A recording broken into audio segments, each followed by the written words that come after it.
Two different teams, two good teams. They made it tough on you. So what do you take away from this? What's the lesson? Well, we're learning to concentrate for an extended period of time. You know, in your longest practice is 9 innings, and so far we played 9 innings of baseball. And today it's a long day with BP and 18 innings, and I don't know what that was, an hour rain delay.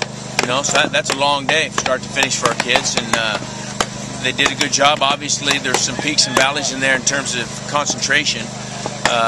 The game wasn't super sharp in the second game. Obviously, the first game's a different issue, and that was pretty crisp, you know, for the Wildcats.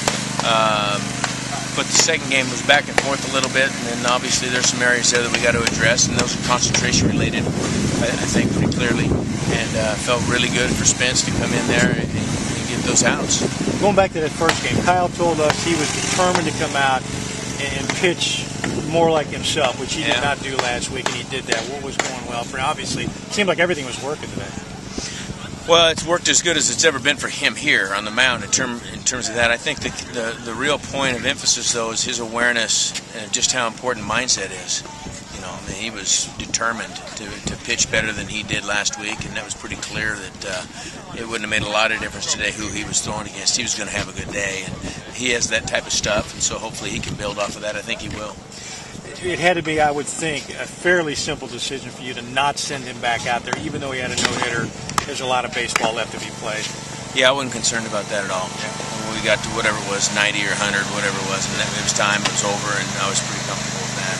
Well, let's look ahead now to the next game, and as you said, back and forth, and you looked to Spencer Jack to be the closer, the stopper, and he came on and got a couple big outs, didn't he? Well, it was huge for him and huge for our club. You know, yesterday's not a good day for him. You know, I just said, welcome to baseball. Those things happen, and you can't dwell on them. You got to get past them. You got to get on to the next day. And so I was really looking forward to putting him out there.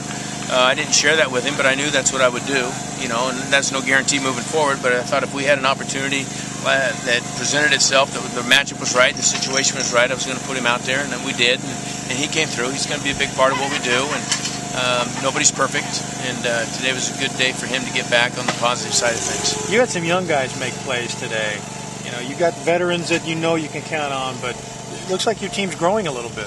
Sure hope so. That's the whole idea. You know, to try to get better, and we got a chance to grow off of this because we didn't play very crisp in the second game today at all, and we had some at-bats that weren't near as good as the first game or what we have been doing. But when we needed to late, I thought we dialed in pretty good. You know, I thought we were pretty competitive in the box late, and I think you also ought to give some credit. I don't know the kid's name that started for Northeastern today, but he was good. Yeah, he's plenty good. And so I think a lot of credit goes to him, and he made it tough for us early, but we responded well late.